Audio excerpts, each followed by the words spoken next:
अस्सलाम वालेकुम दोस्तों, आज की वीडियो में हम कुवैत की एक बड़ी अपडेट के साथ हाजिर हुए हैं। दोस्तों ये अपडेट फ़्लाइट के हवाले से है और दूसरा कुछ आप तमाम दोस्तों की तरफ से अहम सवाल मिल रहे हैं। एक ही सवाल कई बार मिल रहा है तो सोचा उस सवाल का जवाब भी इस वीडियो के ज़रिए दिया जाएगा। तो सवाल का जवाब जो है वो आखिर में आपको दिया जाएगा, लेकिन जो फ़्लाइट के हवाले से अपडेट है वो आपको बताते चलें कि कुवैत में कुछ इंटरनेशनल फ़्लाइटें जो हैं वो शुरू कर दी गई हैं, जो कि आज से 30 मई तक स्टार्ट रहेंगी।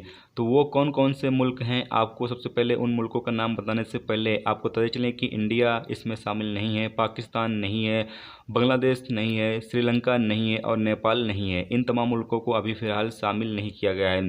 कुछ मुल्क हैं, यानी 5-6 मुल्क हैं जिनकी फ़्लाइटें अभी इंटरनेशनल जो है वो ओपन की गई हैं, जिसमें पहला ये है कि कतर एयरवेज, यानी कतर एयरवेज की जो फ़्लाइट है कुवैत से कतर, कतर से कुवैत जो है वो ओपन हो चुकी है।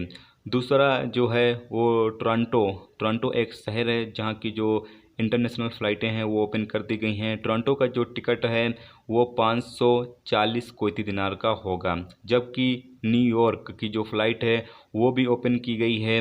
उसकी जो कीमत होगी वो 523 कुवैती दिनार होगी, जबकि शिकोका की जो फ़्लाइट है वो भी ओपन की गई है। उसकी जो कीमत होगी वो 580 कुवैती दिनार होगी, जबकि फ्रैंकफर्ट एक शहर है जिसकी जो फ़्लाइटें हैं वो भी ओपन की गई है, जिसकी कीमत जो है वो 361 कुवैती दिनार होगी। तो इन तमाम मुल्कों के जो लोग कुवैत के अंदर मौजूद हैं वो फ़िलहाल अभी अपने मुल्कों का सफ़र कर सकेंगे। तो दोस्तों अब आपको बता चलें कि जो इंटरनेशनल फ़्लाइटें इंडिया, बांग्लादेश, पाकिस्तान और भी बाकी मुल्कों के लिए है वो कब से स्टार्ट होंगी, इस हवाले से अभी अपडेट नहीं है। लेकिन मैंने पहले ही आपको बताया था कि इंटरनेशनल जो फ़्लाइटें हैं वो बहुत ही जल्द कुवैत के अंदर ओपन कर दी जाएंगी, जिससे कि आप तमाम दोस्त ने देख रहे हैं कि अभी जो 5-6 मुल्क की जो फ़्लाइटें हैं वो ओपन कर दी गई हैं और इंशाल्लाह धीरे धीरे बाकी मुल्कों की जो फ़्लाइटें हैं वो भी ओपन कर दी जाएंगी। याद रहे दोस्तों कि जो फ़्लाइटें ओपन की जाती हैं वो दोनों मुल्कों की जो सरकारें हैं उनकी रजामंदी के बाद ही ओपन की जाती है। मसलन अगर अभी कुवैत की जो हुकूमत है वो इंडिया के लिए या पाकिस्तान के लिए या श्रीलंका या बांग्लादेश या नेपाल के लिए जो फ़्लाइटें हैं वो ओपन करना चाहे, लेकिन इन मुल्कों की जो हुकूमत है, जो सरकारें हैं वो अभी ओपन करना ना चाहें, तो फिर ऐसे में कोई हुकूमत जो है वो ओपन नहीं करेगी। जब तक दोनों मुल्कों की रजामंदी नहीं होगी, जब तक जो फ़्लाइटें हैं वो ओपन नहीं होंगी। और इंडिया में तो ऐसे भी 3 मई तक लॉकडाउन जो है वो कर दिया गया है, तो ऐसे में अभी ये कहना मुमकिन नहीं है कि जो इंडिया की फ़्लाइटें हैं वो ओपन होंगी या नहीं होंगी। जैसे ही इस हवाले से कोई मज़ीद अपडेट आएगी तो इंशाल्लाह वो आप तमाम दोस्तों के साथ शेयर ज़रूर करेंगे।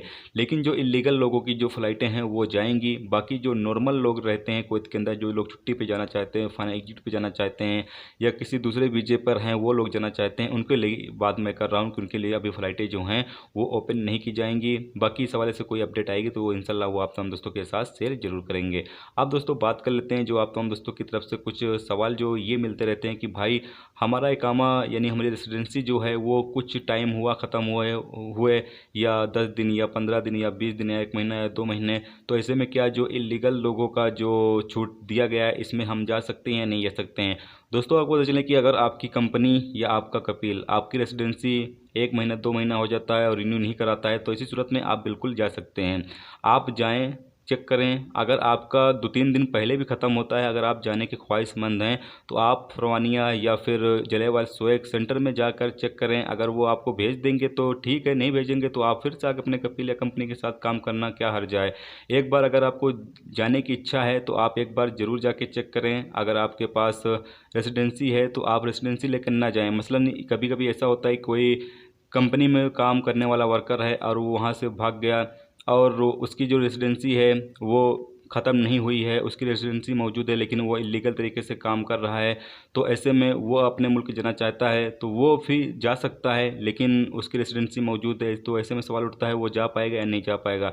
तो ऐसे में आप तमाम लोग जो हैं जाकर फरवानिया या फिर जलियांवाला बाग के जो सेंटर है वहाँ पर भी चेक कर सकते हैं चालू है नहीं चालू, लेकिन फरवानिया तो चालू ही है। वहाँ पर आप जाएं, लेकिन सिविल आईडी लेकर ना जाएं, क्योंकि अगर आप सिविल आईडी दिखाएंगे उसमें टाइम चेक किया जाएगा, तो उसमें टाइम मौजूद रहेगा तो ऐसे में आपको वापस कर दिया जा सकता है।